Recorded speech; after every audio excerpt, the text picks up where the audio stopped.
কলিস কিচেনে সবাইকে স্বাগত জানিয়ে আজ আমি বানাচ্ছি ভেজিটেবল কাটলেট।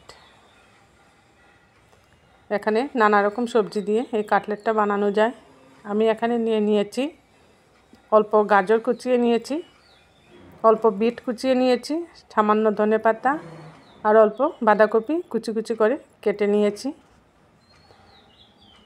আর সাথে আমি দেব আলু সিদ্ধ। এদিকে একটা বাটির মধ্যে আমি এখানে পাউরুটি দিয়ে ব্রেড ক্রাম্ব বানিয়ে নিয়েছি। এবার একটা বড় পাত্র নিয়ে নিয়েছি আমি।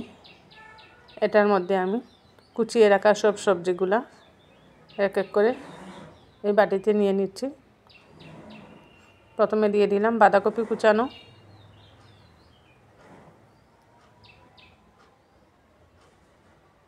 বাঁধাকপিটা আমি খুব সুন্দর করে ঝিরিঝিরি করে কেটে নিয়েছি।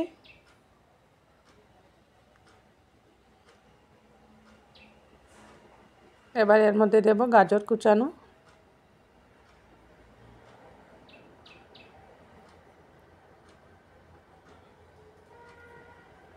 কুচিয়ে রাখা গাজরটাও আমি বাঁধাকপির উপরে দিয়ে দিলাম।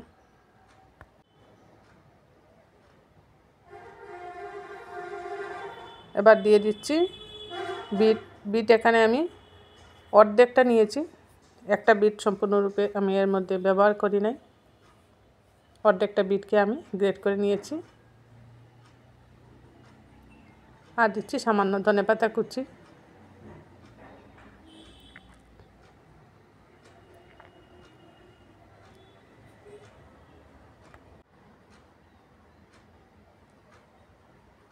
গাজর, বিট, ধনেপাতা সব আমি এই পাত্রের মধ্যে নিয়ে নিলাম।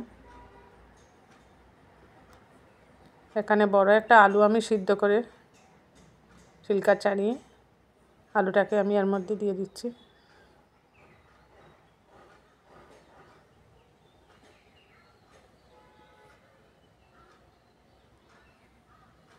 এবার এই আলুটার মধ্যে পরিমাণ মতো আমি লবণ দিয়ে দিচ্ছি।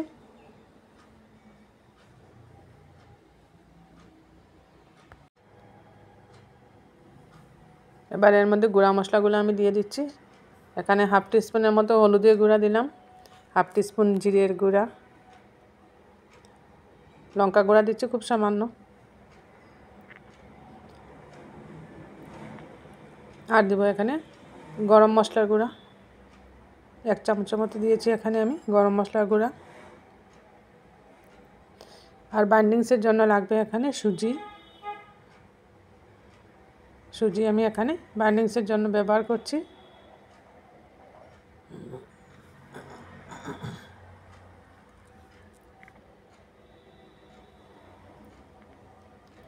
তিন চার চামচের মতো এখানে আমি সুজি দিয়ে দিলাম। আর আছে ব্রেড ক্রাম্বটাও আমি এখানে বাইন্ডিংসের জন্য ব্যবহার করব। এটাও এখানে আমি 2-3 চামচের মতো দিয়ে দিচ্ছি। এগুলা দিলে বাইন্ডিংসটা ভালো আসবে, আর সবজি থেকে যে রসটা বেরোবে রসটা সুজিয়ে ভালোভাবে শুষে নিবে। এভাবে সবগুলো এখন আমি হাতে মেখে নিচ্ছি।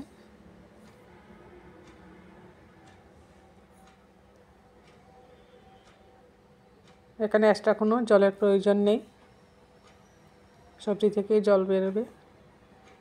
এভাবে ভালোভাবে সবগুলোকে আমি মিক্স করে নিচ্ছি। মশলা, আলু, সবজি সব ভালোভাবে মেখে নিতে হবে।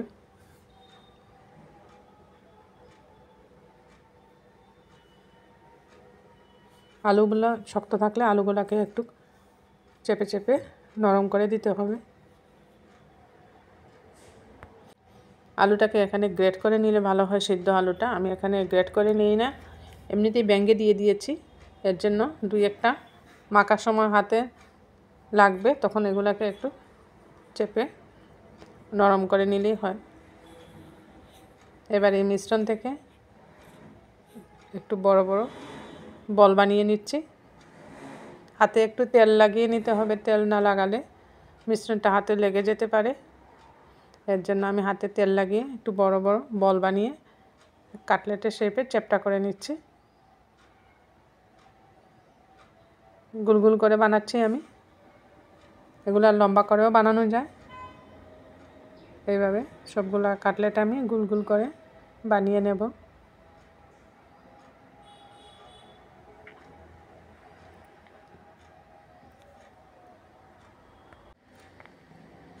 এইভাবে হাতের মধ্যে নিয়ে চেপে চেপে একটু চেপটা করে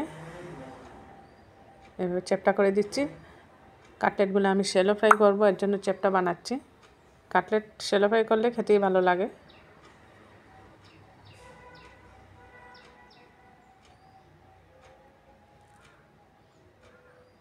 এইভাবে সব সবজি দিয়ে কাটলেট বানালে শীতের দিনে বিকেলবেলা চায়ের সাথে কাটলেট বা কোনো সময় কোনো অতিথি আসলে ঘরে ঝটপটে কাটলেট বানিয়ে দেওয়া যায়।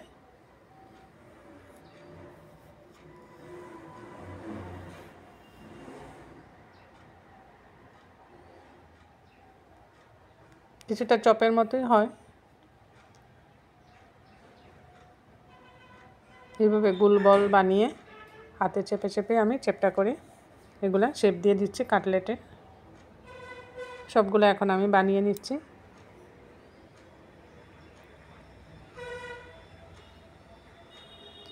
সবগুলা কাটলেট আমি বানিয়ে নিলাম। দেখতে খুব সুন্দর হয়েছে কাটলেটগুলা।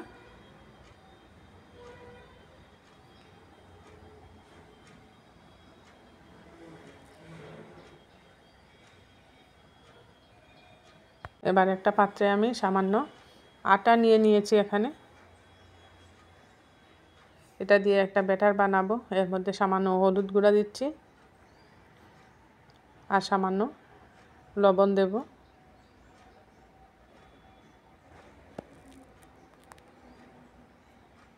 আর সামান্য জিরে গুঁড়াও দিয়েছি এর মধ্যে। আর লবণ দিয়ে জল দিয়ে একটা গাঢ় ব্যাটার বানিয়ে নেব। এইভাবে সবগুলো মিশ্রণ করে নিচ্ছি আমি আটার মধ্যে।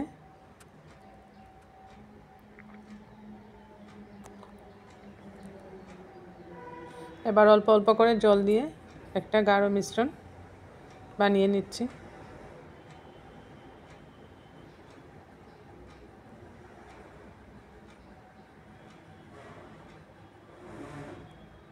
অল্প অল্প করে জল দিয়ে বানাতে হবে। একবার বেশি জল দিলে মিশ্রণটা পাতলা হয়ে যেতে পারে। দেখুন আমি কীরকমভাবে মিশ্রণটা বানিয়েছি। এই যে বেশি পাতলাও না বেশি গাঢ় না, এরকমভাবে আমি মিশ্রণটা বানিয়েছি। কাটলেটের জন্য এরকমভাবে একটা ব্যাটার বানিয়ে নিতে হবে। গ্যাসে কড়াই বসিয়ে দিয়েছি, দিয়ে দিয়েছি সামান্য সরষের তেল। এটা আমি শ্যালো ফ্রাই করব, এর জন্য সামান্য তেল দিয়েছি। একটা দুটা করে ফ্রাই করে নেব।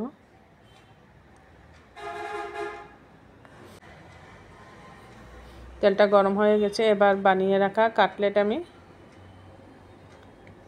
ব্যাটারে ডুবিয়ে গরম তেলের মধ্যে দিয়ে দিচ্ছি। এইভাবে এই ব্যাটারে ডুবিয়ে নিচ্ছি কাটলেটগুলা।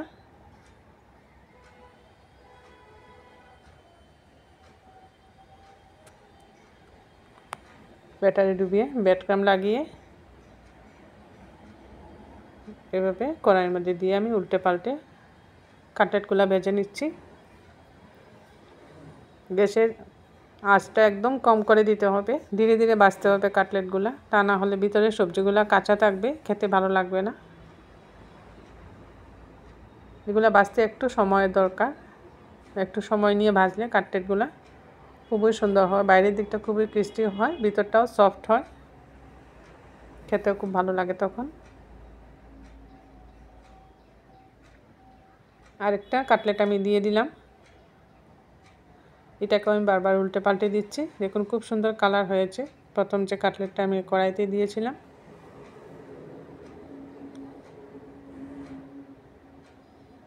এটাকেও আমি উল্টে দিচ্ছি।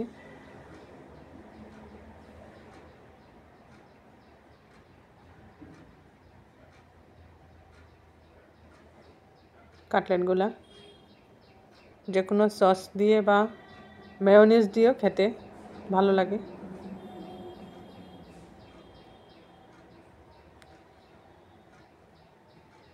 বারবার এভাবে উল্টে পাল্টে দিচ্ছি। গ্যাসের আঁচটা কম রাখতে হবে, তা না হলে কাটলেটগুলো পুড়ে যাবে, বাইরের দিকটা পোড়া পোড়া হয়ে যাবে, তখন খেতেও ভালো লাগবে না। নামিয়ে নিলাম। তৈরি হয়ে গেল আমার ভেজিটেবল কাটলেট। আমার এই রেসিপিটা ভালো লাগলে আপনারা বানিয়ে খাবেন, কমেন্টে অবশ্যই জানাবেন কীরকম হলো এর টেস্ট।